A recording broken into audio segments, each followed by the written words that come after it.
आपको क्लास हो जाए। तो हमने लास्ट क्लास में आपको टॉर्क निकालना सिखाया था, मूवमेंट वगैरह सिखाया था, इक्विलिब्रियम फोर्सेस सिखाया था, ठीक है। तो उसी पर बेस्ड मैं आपको यहाँ पे एक क्वेश्चन देने जा रहा हूँ। जरा मुझे बताइए, एक बॉडी ले रहा हूँ मैं और आप मुझे बताइए क्या ये इक्विलिब्रियम में है या नहीं है, और अगर इक्विलिब्रियम में नहीं है तो क्यों नहीं है, ये आप मुझे एक्सप्लेन करिएगा। तो इस सैटरडे को नहीं, अगले आपको अगले वीक जो है आपका टेस्ट प्लान करूंगा मैं, क्योंकि अगले वीक ये चैप्टर खत्म हो जाएगा। तो एक क्वेश्चन जरा नोट कर लीजिए। एक ब्लॉक है, consider a block placed on smooth surface. एक ब्लॉक है, प्लेस किया है स्मूथ सरफेस पर, ब्लॉक प्लेस किया गया है एज शोन इन फिगर। वो एक फोर्स लग रहा है इसमें 20 न्यूटन का फोर्स लग रहा है, और एक 10 न्यूटन का फोर्स इधर लग रहा है। ये F1 फोर्स है और ये F2 फोर्स है। ये जो है आपका 10 न्यूटन का फोर्स लग रहा है, और ये फोर्स F3 इधर लग रहा है। F3 is equal to 5 newton का फोर्स लग रहा है, और F4 इधर लग रहा है। ये जो F4 है दिस इज 30 न्यूटन। तो आपको बताने क्या ये बॉडी इक्विलिब्रियम में है या नहीं है, और इसमें नॉर्मल एक्शन भी बताने। Find body is in equilibrium or not. Also find the normal reaction of ground on body of mass। इस बॉडी का जो मास है वो है 5 kg, और जी की जो वैल्यू लेनी है, जी एक्सेलेरेशन ड्यू टू ग्रेविटी को, उसको 10 मीटर पर सेकंड स्क्वायर लेना है। And also find the normal of the ground on the body. Also find the normal of the ground on the body. Body पे नॉर्मल, ये बताइए क्वेश्चन समझ आ गया आप दोनों को? अग्रनील, क्वेश्चन समझ आ गया? हाँ सर। ओके, तो वो सेकंड वाली बुक भी मंगा लेना, उसकी एससी वर्मा की, है ना, वॉल्यूम 1 और 2 दोनों मंगा लेना, ठीक है। अग्रनील मंगा लिया आपने? नहीं सर, वो अवेलेबल नहीं दिखा रहा अभी। अच्छा, अवेलेबल नहीं है, ठीक है।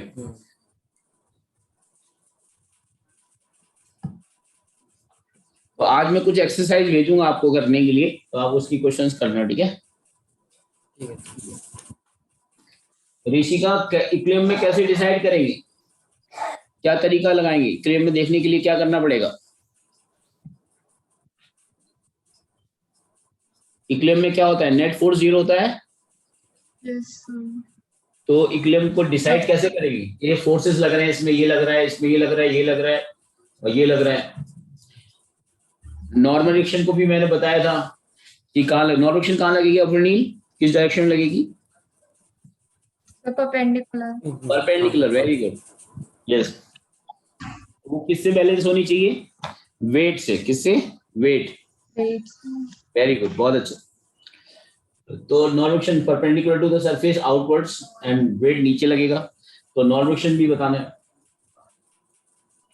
अवनील बताओ जल्दी से, इक्विलिब्रियम में है या नहीं? नहीं सर, इक्विलिब्रियम तो नहीं है, क्योंकि वो 30 हो रहा है और ये 35 हो रहा है।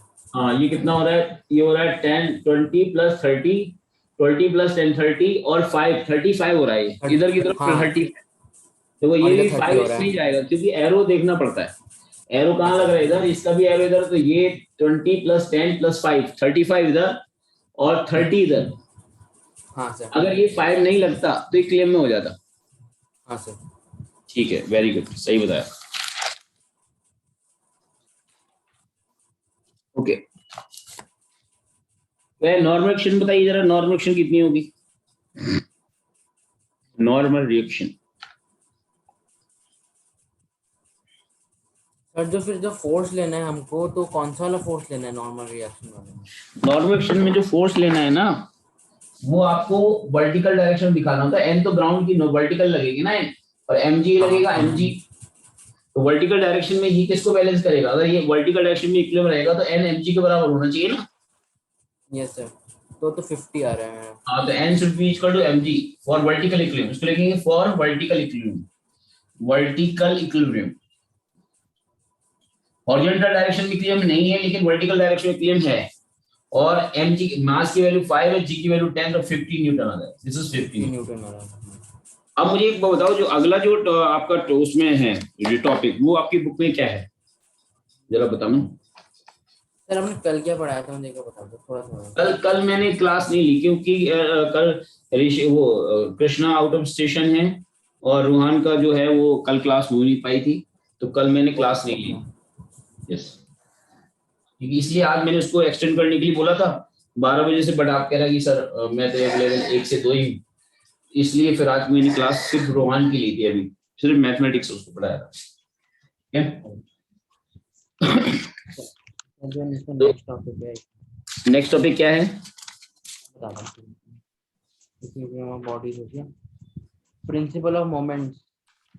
प्रिंसिपल ऑफ मूवमेंट, पूरा बोलना जरा क्या है? Sir according to the principle of moment in equilibrium, sum of the anti-clockwise moment equals to sum of clockwise moment। हाँ वही, मतलब प्रिंसिपल इक्विलिब्रियम मूवमेंट का मतलब वही है कि अगर रोटेशनल इक्विलिब्रियम है, अगर प्रिंसिपल लिख लीजिए चाहे इस चीज को, प्रिंसिपल ऑफ मूवमेंट का मतलब क्या होगा? Principal of movement, principal of movement,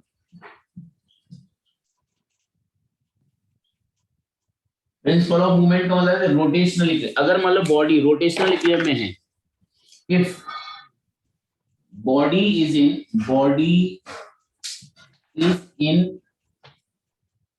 in rotational equilibrium, rotational equilibrium, अगर बॉडी आपकी रोटेशनल इक्विलिब्रियम में है,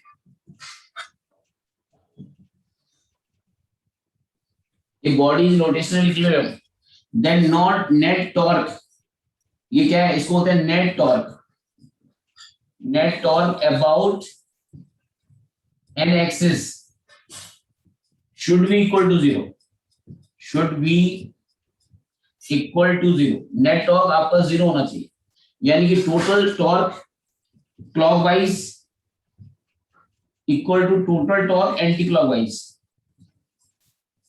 अगर sum of torque of clockwise, सारे टॉर्क क्लॉकवाइज के टॉर्क और anti clockwise torque, anti clockwise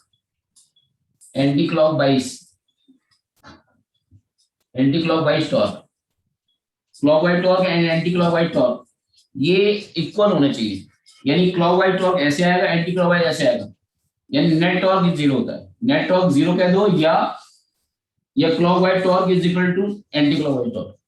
तो अगर बॉडी क्लियर है, इस पे मैं क्वेश्चंस करवा के दे रहा हूँ, बात कैसे करते हैं तो जरा देखिए। प्रिंसिपल ऑफ मोमेंट पर तो ये नोट कर लीजिए।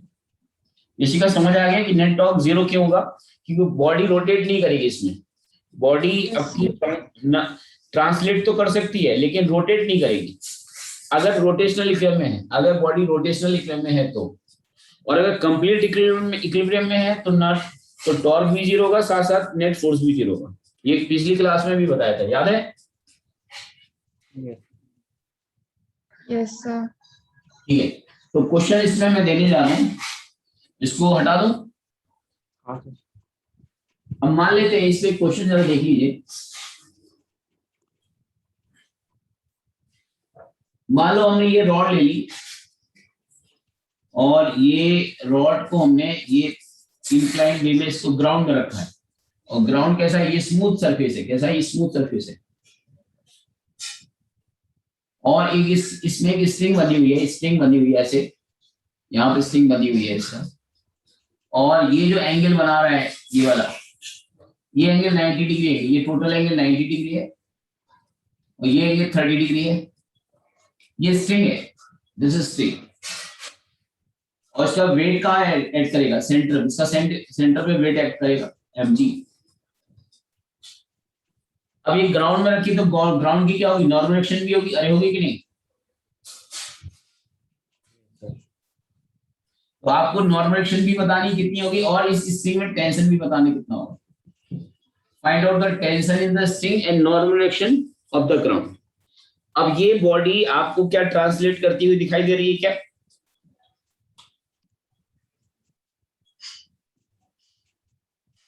ट्रांसलेट करते हुए, ये ट्रांसलेशन इक्वेशन में भी है क्या, रोटेट करती हुई दिखाई दे रही क्या? No sir. तो ये रोटेशनल इक्विलिब्रियम में भी है। तो इस केस में लिख देना if body is in equilibrium, if body is in equilibrium, अगर बॉडी इक्विलिब्रियम में है तो आपको इसमें बताना है टेंशन क्या होगा एंड नॉर्मल एक्शन क्या होगी, ये बताना है। Tension and normal action you have to find.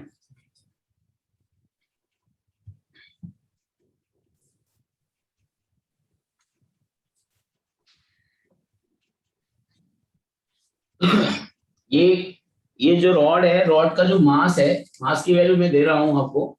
Mass of the rod is, मान लेते हैं 12 kg है, रॉड का मास 12 kg है, जी की वैल्यू आपको 10 लेनी है, 10 मीटर पर सेकेंड स्क्वायर।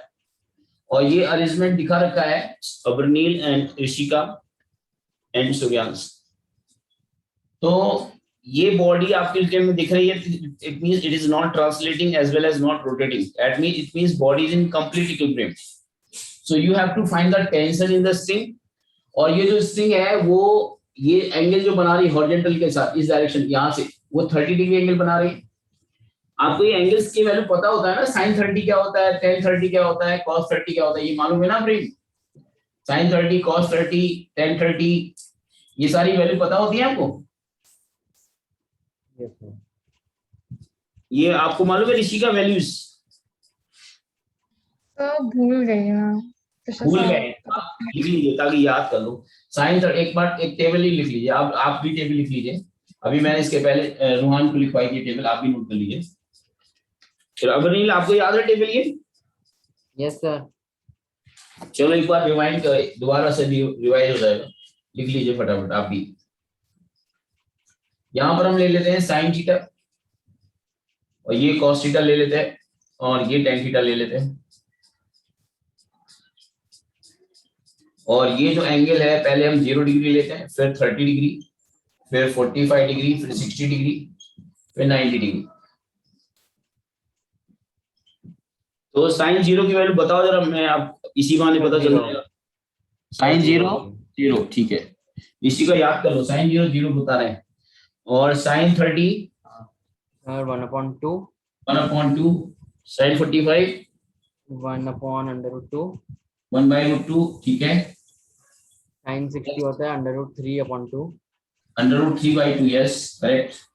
91, वेरी गुड अबरनील, इसी का। और cos, अगर cos का लिखना है इसको पलट देते हैं, उल्टा कर देना।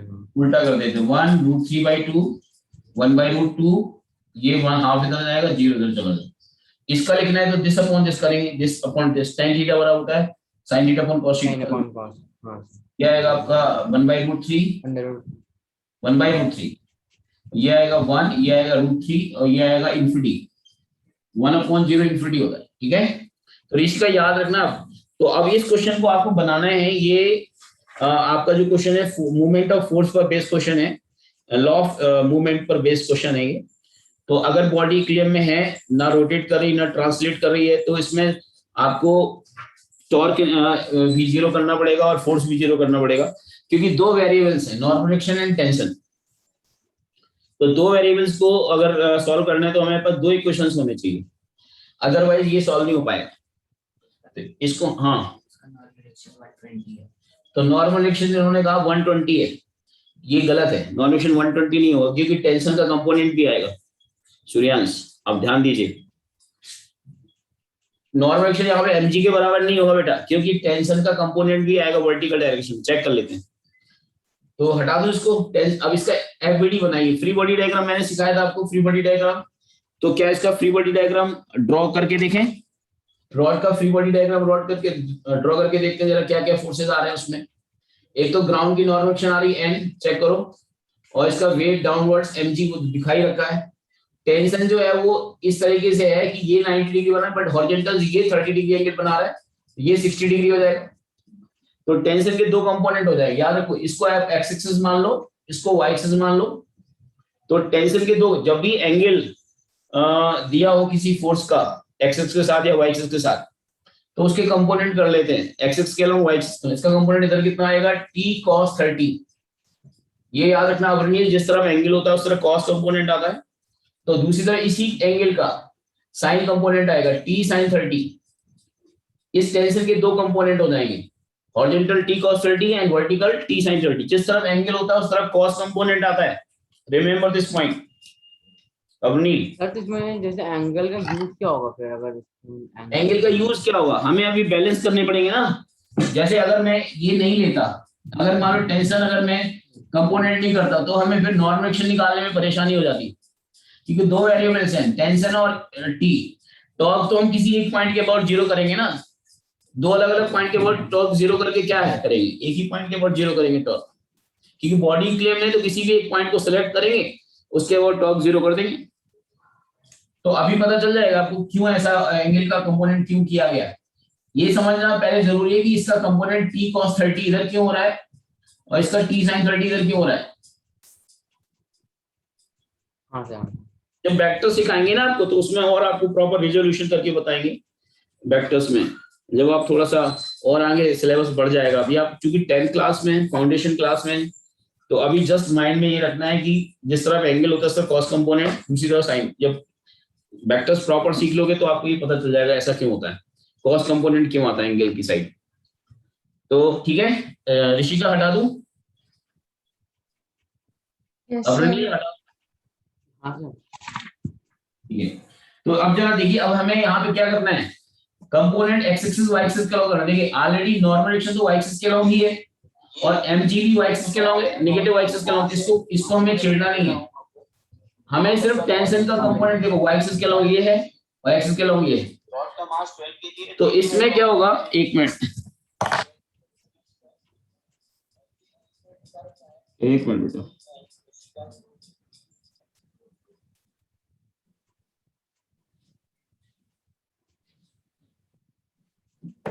हाँ तो जरा देखो, इसमें क्या हो जाएगा, इसमें टी के दो कंपोनेंट हमने ले एक्सेस के थ्रू। अगर ये बॉडी क्लेम में है तो एफ एक्स आपका जीरो होना चाहिए, नेट फोर्स अलोंग एक्सिस से जीरो होना चाहिए, ठीक है। ये फोर्स ये आएगा टी कॉस 30, ओके, और टी कॉस 30 के लिए यहाँ पे आएगा ग्राउंड का फ्रिक्शन फोर्स रहना चाहिए, अदरवाइज ये रॉड स्लिपिंग मारी, यानी एक नॉर्मल एक्शन हॉरिजॉन्टल डायरेक्शन में भी आएगी, एक वर्टिकल डायरेक्शन नॉर्मल एक्शन आएगी, एक हॉरिजॉन्टल डायरेक्शन नॉर्मल एक्शन आएगी। यहाँ पे नॉर्मल एक्शन हॉरिजॉन्टल डायरेक्शन में एनएक्स होगी, ये नॉर्मल सेक्शन एनवाई होगी।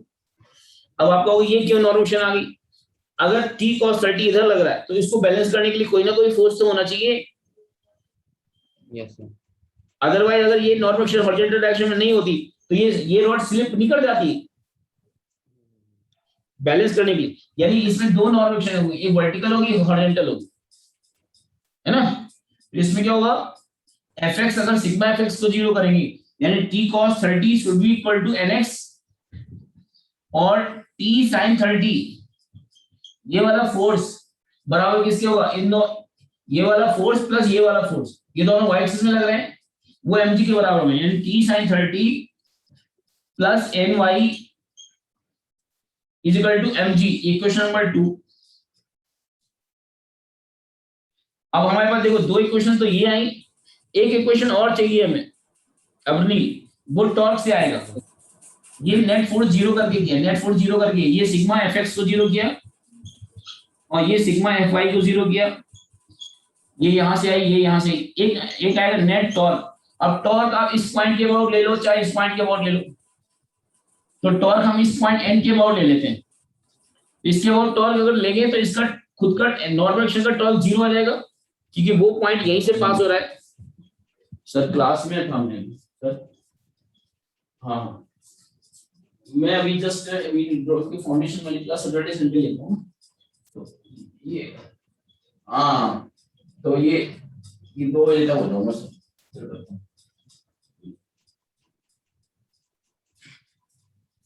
तो देखो स्टूडेंट, तो ये दोनों इक्वेशन समझ आ गई, ओरिजिनली कैसे आई।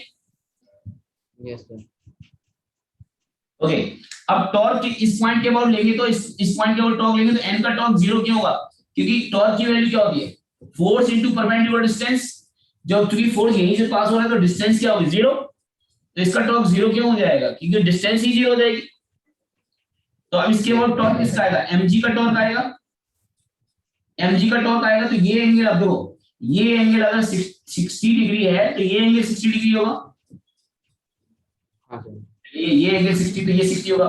तो mg ये और mg की परपेंडिकुलर डिस्टेंस कितनी हुई इस पॉइंट से? ये अगर रॉड की लेंथ अगर पूरा l है तो ये l/2 होगी लेंथ, क्योंकि सेंटर है ना ये। तो ये वाली डिस्टेंस कितनी आएगी अगर हम लोग cos, इसमें अगर हम लेंगे cos 60 का डिस्टेंस x माने तो x अपॉन l/2। तो x की वैल्यू क्या आएगी? ये परपेंडिकुलर l/2 cos 60 नहीं आएगी, परपेंडिकुलर डिस्टेंस mg की परपेंडिकुलर डिस्टेंस। टॉर्क कैसे लेते हैं? तो mg का टॉर्क कितना आएगा? ये आएगा mg into x की वैल्यू कितनी? l/2 cos theta. अब ये टॉर्क कैसा है? r ये बन रहा है और f ये बन रहा है, एंटी क्लॉकवाइज हो रहा है, तो इसलिए clockwise anti clockwise torque plus होता है। अब टेंशन का टॉर्क देखना है, तो टेंशन ये लग रहा है इसकी 90 डिग्री पर ये, और इसके बाद टॉर्क लेना है तो परपेंडिकुलर डिस्टेंस यही तो हुई l। देखो ये 90 डिग्री नहीं है। अब फोर्स ये है टेंशन, और इसकी परपेंडिकुलर डिस्टेंस क्या होगी? इसके अबाउट l हो गई। लेकिन ये टॉर्क कैसा हो रहा है? r ये हो रहा है और f ये हो रहा है, ये क्लॉकवाइज है, इसलिए माइनस होगा टेंशन का टॉर्क। तो t into l this should be 0, equation number 3।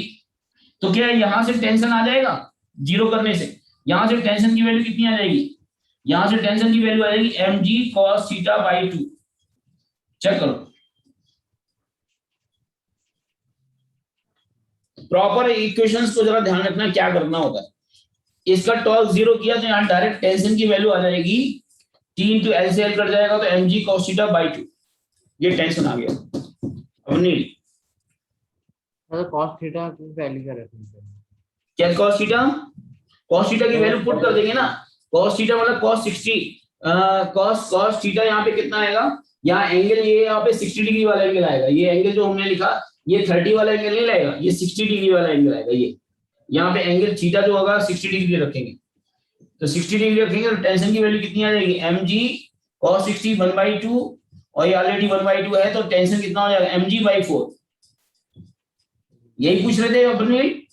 हाँ सर, हाँ तो mg/4 टेंशन आ गया। अब टेंशन की वैल्यू यहाँ पे पुट कर दोगे फर्स्ट में। या फिर सर अगर हम mg की वैल्यू रख दे तो फिर वहां भी चलेगा क्या? जैसे क्या mg कहाँ पर? हाँ तो मास की वैल्यू तो रखनी पड़ेगी ना। अरे यार तो अब ये आ गया तो अब फाइनल वैल्यू और अच्छे से सॉल्व कर सकते हो। चार इतनी हो 12 into g की वैल्यू 10/4, तो इसको और सॉल्व कर लो, कितना आएगा? 30 आ गया। 30 न्यूटन आ जाएगा। और अच्छे से सॉल्व कर लो। अब ये जो 30 आया, ये 30 यहाँ रख सकते हैं t की जगह, तो nx कितना आएगा? nx आ जाएगा आपका, ये t 30 हो गया, और cos 30 कितना होता है? cos 30 √3/2 होता है, अभी थोड़ी देर पहले लिखवाया था। इससे कट जाओगे तो कितना आएगा? 15√3, यानी nx की जो वैल्यू आई वो 15√3 आई। अब ये t की वैल्यू अब यहाँ पे पुट कर दोगे तो ny की वैल्यू आ जाएगी। यहां से ny की वैल्यू कितनी हो जाएगी? ny should be equal to mg minus ये उधर जाएगा t sin 30, और mg की वैल्यू कितनी है? mg की वैल्यू आई आपकी 120 12 into g, और t की वैल्यू कितनी है? 30, और sin 30 हाफ होता है, तो कितना होगा? 120 माइनस 15, तो 100 कितना है? 105 आया ना। हाँ, तो इस तरीके से रहेगा। देखो क्वेश्चन जो भी आएंगे, क्या इस टाइप के क्वेश्चन आपकी बुक में है क्या? जैसे ये कराया नहीं सर, होंगे, लेकिन हो सकता है ज्यादा उसमें ना हो, बट कैलकुलेशन को ध्यान रखना होता है कि क्या करना होता है। हाँ हमारे बुक में तो सर वो आ रहा है, जैसे एक साइड में सेंटर ले लिया तो कौन सा साइड में एक आध उसका फोटो मुझे भेजो जरा क्वेश्चन, अगर आपको कोई क्वेश्चन समझ नहीं आ रहा है तो आप मुझे भेजिए, मैं उसको सॉल्व करके बुक आप मुझे व्हाट्सएप करिए क्वेश्चन को, देन आपको बताता हूँ। ये तो समझ आ गया अंकित, ऋषिका एंड अवनील, आपको समझ आ गया कैसे करना है? Yes, sir. Rishika yes sir. Okay, question भेजना जरा, अगर कोई क्वेश्चन तुम्हें लगता है कि ये मुझे नहीं होगा तो आप मुझे भेजिए जरा। अवनील मैं आपको न्यूमेरिकल से भेज दूंगा। बता दो इसको, ये नोट कर लिया। हाँ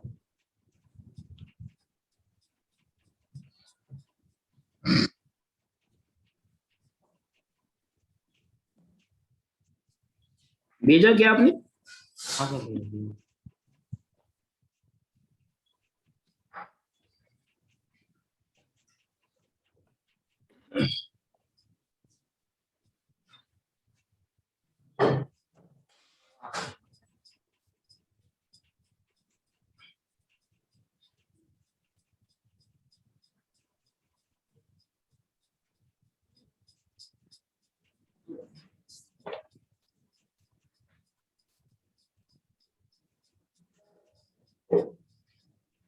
हाँ तो ये अपनी जरा एक क्वेश्चन को जो आपको उस बुक में दे रखे हैं ये देख लेते हैं।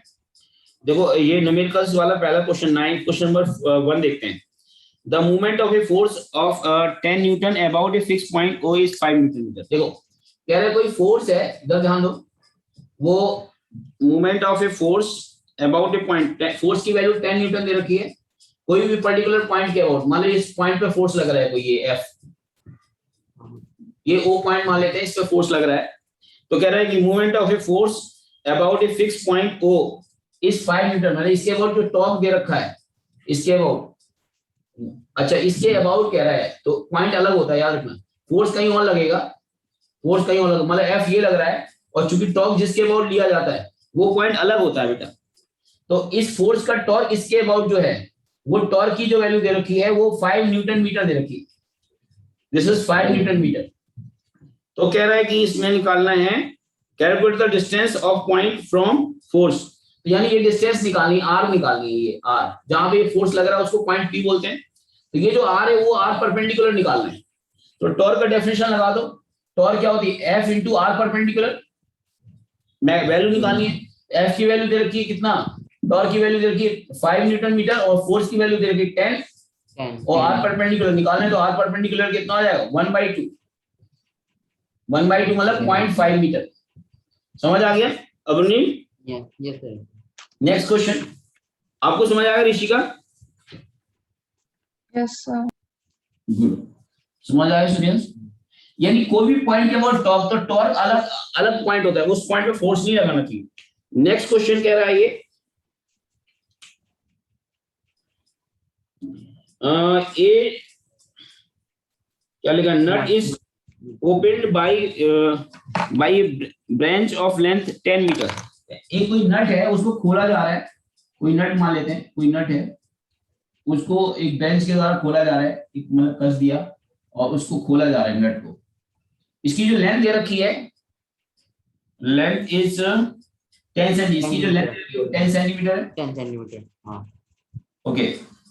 इफ द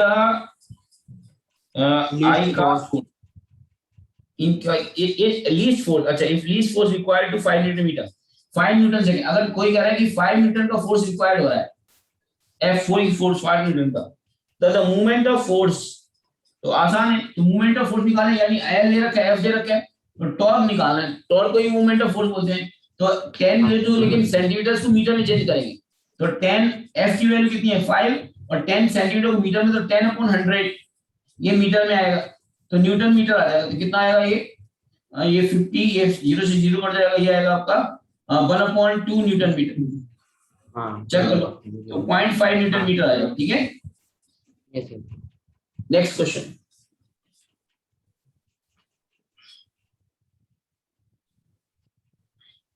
ये तो तुमने ट्राई करे होंगे, हो भी गए होंगे शायद अरुण जी। हाँ हाँ सर, वो सर जैसे फोर्थ है, फिर जो है ना एट अ पॉइंट वाले जो है, हाँ कौन से इक्विलिब्रियम में होगा, फोर्थ क्वेश्चन, थर्ड क्वेश्चन हो गया, थर्ड बताऊं ऋषिका, आपके पास बुक है फिजिक्स की, खोल लीजिए, थर्ड क्वेश्चन देखना है, third, yes sir. Okay third question देख लेते हैं। इस क्वेश्चन में कह रहा है कि a wheel of diameter 2 metre, एक व्हील है जिसका डायमीटर 2 मीटर है, तो अगर डायमीटर अगर 2 मीटर है तो रेडियस कितनी हो जाएगी 1, तो डायमीटर का हाफ होता है रेडियस, ओके। और ये कह रहे हैं व्हील है, डायमीटर इसका इधर का है विद एक्सिल एट ओ, इसका सेंटर ओ पर है, ऊपर है इसका व्हील का, a force of 2 newton is applied at point B, ये कोई पॉइंट बी है, टॉप पर इस पे एक फोर्स लगा रहे हैं हॉरिजॉन्टल डायरेक्शन में, और एफ की जो वैल्यू दे रखी है वो एफ ही दे रखी है, 2 न्यूटन दे रखी है, एफ इज 2 न्यूटन और टॉप पे लगा रहे हैं हॉरिजॉन्टल डायरेक्शन में, calculate the moment of force about the centre, यानी O के अबाउट इस फोर्स का टॉर्क निकालना है, तो परपेंडिकुलर डिस्टेंस कितनी हो जाएगी, रेडियस के बराबर नहीं हो जाएगी।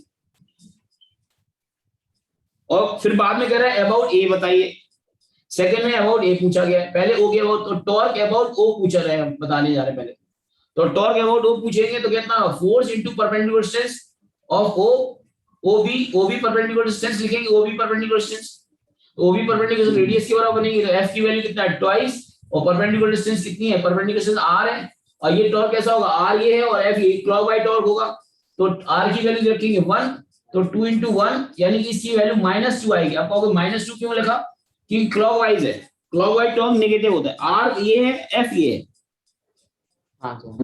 अब अगर A के अबाउट निकालना है टॉर्क और टॉर्क अबाउट A, तो कितना हो जाएगा, F into R BA perpendicular, और ये भी R ये बन रहा है, और ये R 2R हो जाएगी, ये डिस्टेंस हो जाएगी वो 2 हो जाएगी कि R प्लस R, यानी ये R और ये R डायमीटर के बराबर, परपेंडिकुलर से डायमीटर बन जाएगा।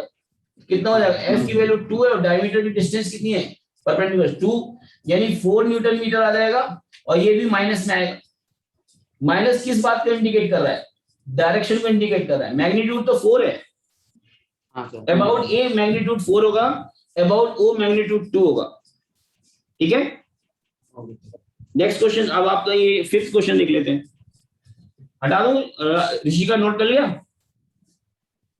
ठीक है।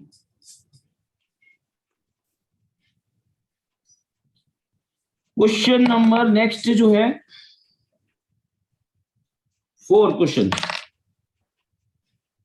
ये डायग्राम सोने फिगर, देखो इस तरह का एक रॉड दे रखी है, कोई इस तरह के काफी क्वेश्चन हमने किए हैं, ये रॉड दे रखी है और यहाँ पर 2 फोर्सेस लग रहे हैं, यहाँ पर ये कोई पाइवोट किया हुआ है, पाइवोट मतलब यहाँ पर इसको हमने नेल से इसको सपोर्ट दिया हुआ है, और ये पॉइंट A है और ये पॉइंट आपका B है। यहाँ पर जो फोर्स लग रहा है वो लग रहा है 5 न्यूटन का फोर्स लग रहा है F1, और यहाँ पर जो फोर्स लग रहा है F2 वो लग रहा है 3 न्यूटन का लग रहा है, और ये जो डिस्टेंस है कि ये 4 मीटर है, और ये जो डिस्टेंस है 2 मीटर है, ये 2 मीटर है। तो इसमें कह रहा है कि movement of F1 about O, F1 ये है और अबाउट O कौन सा पॉइंट है, ये O पॉइंट है, तो F1 की परपेंडिकुलर डिस्टेंस कितनी होगी, ये 2 ही तो हुई, तो torque of F1 about O is equal to कितना हो जाएगा, फोर्स कितना है 5 और परपेंडिकुलर डिस्टेंस क्या है 2। अब ये R ये बन रहा है, राइट हैंड इस्तेमाल करते हैं, लेफ्ट नहीं, R ये और F ये एंटी क्लॉकवाइज, तो एंटी क्लॉकवाइज क्या होता है, प्लस होता है, कितना हो जाएगा 10 न्यूटन मीटर, और प्लस में होगा क्योंकि एंटी क्लॉकवाइज है, ये एंटी क्लॉकवाइज। अब अगर हमें नेक्स्ट क्वेश्चन में पूछा गया है the movement of F2 about, इसका निकालना है, तो ये परपेंडिकुलर डिस्टेंस 4 हो जाएगी, तो torque of F2, torque of F2 हो जाएगा अबाउट O, कितना हो जाएगा, ये हो जाएगा फोर्स कितना है 3, परपेंडिकुलर डिस्टेंस कितना है 4, और ये कैसा होगा, R ये बन रहा है, सॉरी R ये बन रहा है, R कैसे लेते हैं, जिस पॉइंट पे के अबाउट निकालना हो उस पॉइंट से उस पॉइंट की तरफ एक फिंगर्स फैलाते हैं जहां पे फोर्स लग रहा है, तो फोर्स इधर लग रहा है ना, तो इस पॉइंट से इस पॉइंट की ओर फैलाएंगे और ये फिर कर्ल करेंगे, तो जहां कर्ल थंब जिस डायरेक्शन में जाए वो डायरेक्शन होती है, थंब विल गोइंग इनवर्ड्स, इसलिए ये क्लॉकवाइज है, इसलिए ये माइनस आएगा, ये आएगा 12 न्यूटन मीटर, और ये माइनस में होगा इसलिए एंटी क्लॉकवाइज है, ये क्लॉकवाइज है, दिस इज क्लॉकवाइज, ये हो गया, यानी इसका जो टॉर्क होगा वो 10 होगा, +10 उसका -10।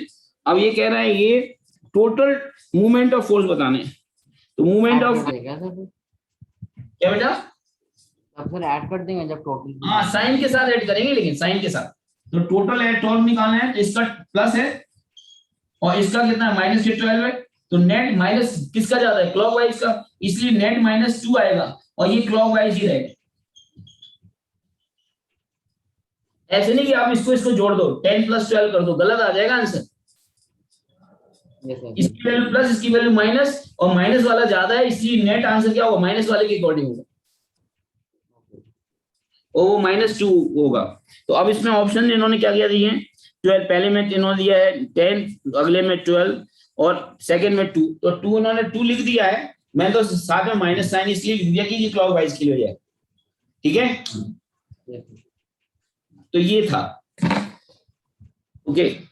और नेक्स्ट क्वेश्चन नंबर 5, अब इसी तरह से करके बताओ जरा। 5 क्वेश्चन में डायग्राम, इसी का आपके पास बुक है तो आप देख लो उसमें, और बाकी क्वेश्चन नंबर 5 बनाइए जरा भी। 5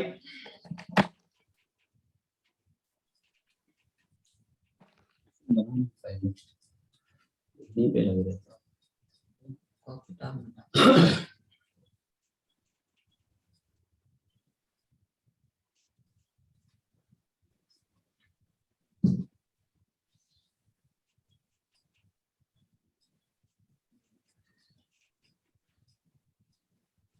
क्वेश्चन नंबर 5 जो है वो ये है, मैं बता देता हूं, आप करिए उसको। इसमें एक रॉड है कोई, और ये ए पॉइंट है, ये बी पॉइंट है, दिस इज बी पॉइंट, और ये पॉइंट ओ है। एक फोर्स लग रहा है 10 न्यूटन का, इधर लग रहा है 10 न्यूटन का फोर्स लग रहा है इधर, और एक फोर्स 10 न्यूटन। ये इसको कपल बोलते हैं, क्या बोलते हैं, कपल। याद रखना ये कपल है। जब इक्वल अपोजिट फोर्स होते हैं वो पैरेलल होते हैं, एंटी पैरेलल होते हैं, तो वो कपल कहलाते हैं। बताया था मैंने आपको, इसी का याद है, ओके। और ये टोटल लेंथ रखी 4 मीटर, और ये सेंटर मिड पॉइंट है। तो इसमें पूछा, बताना है इसमें, और 10 न्यूटन दोनों फोर्सेस के मैग्नीट्यूड 10 न्यूटन है, downwards respectively at the end of uniform rod. इसमें निकालना क्या था, magnitude of resultant force above determine the magnitude of resultant movement of force above. हाँ, मूवमेंट रिजल्टेंट निकालना। देखो आर ये बन रहा है, देखो आर इसकी कितना बन रहा है 2 मीटर, ये आर परपेंडिकुलर हो रहा है, और ये क्या आर ये बन रहा है आर, और एफ ये कैसा है, ये क्लॉकवाइज है। और इसका देखना जरा, ये आर हो रहा है और ये एफ हो रहा है, ये भी क्लॉकवाइज है। ये आपको समझना जरूरी है, ये क्लॉकवाइज क्यों है, आर ये एफ ये, आर ये एफ ये, हमेशा राइट हैंड इस्तेमाल करते हैं, और पॉइंट से फोर्स की तरफ कर्ल कर, फिंगर्स को फैलाते हैं, फिर कर्ल करते हैं। तो थंब अगर इनवर्स गया तो नेगेटिव, इसका भी थंब देखो इनवर्स जा रहा है दोनों का, इसलिए नेट टॉर्क जो होगा यानी 10 into 2 इसका डबल कर देंगे, कि कपल का डबल टॉर्क तो ऐड होता है ना। तो आंसर कितना आएगा, 40 आ जाएगा। कितना आएगा, 40 न्यूटन मीटर। समझ आया, हमने इसको मल्टीप्लाई बाय 2 क्यों करा, क्यों करा, क्योंकि इसका जो टॉर्क है वो भी इसी डायरेक्शन में जा रहा है, दोनों का अलग अलग निकाल लो चाहे। 10 into 2 इसका माइनस आएगा, और प्लस 10 into 2 इसका भी माइनस आएगा, तो आंसर -40 तो आएगा। दोनों का सेम टॉर्क है ना, तो एक का निकाला डबल कर दिया है, दोनों का इक्वल है, डायरेक्शन भी सेम है। तो माइनस क्या बता रहा है, एंटी माइनस क्लॉकवाइज का सेंस बता रहा है। तो वैल्यू होगी आपकी 40 न्यूटन मीटर, और ये माइनस इसलिए है, माइनस इज एंड ये आपकी क्लॉकवाइज होता है, या तो क्लॉक ऐसे लिख दो, क्लॉकवाइज माइनस मत लगाओ, ऐसे लिख दो, -40 न्यूटन मीटर लिख दो, तो वही चीज है, या ऐसे लिख दो 40 न्यूटन मीटर इनटू क्लॉकवाइज, वही चीज है, ठीक है। तो इस तरीके आज ये सारे एक्सरसाइज कर लेना, और ये आप लोग बीच बीच में अगर कोई क्वेश्चन फंस रहा है ना, तो आप ड्यूरिंग द जो वीक होता है, जरूर नहीं सैटरडे संडे को ही आप डाउट पूछ सकते हो। अगर आपके कोई क्वेश्चन है तो आप मुझे व्हाट्सएप करके क्वेश्चन अपने ग्रुप में, जो अपने मैंने ग्रुप बनाया ना अपना 10th वाला, उसमें भेज दिया करो, मैं उसमें भेज दिया करूंगा सॉल्यूशन करके, ठीक है, ओके। तो चलो आज के लिए इतनी रखते हैं, वैसे भी टाइम हो रहा है।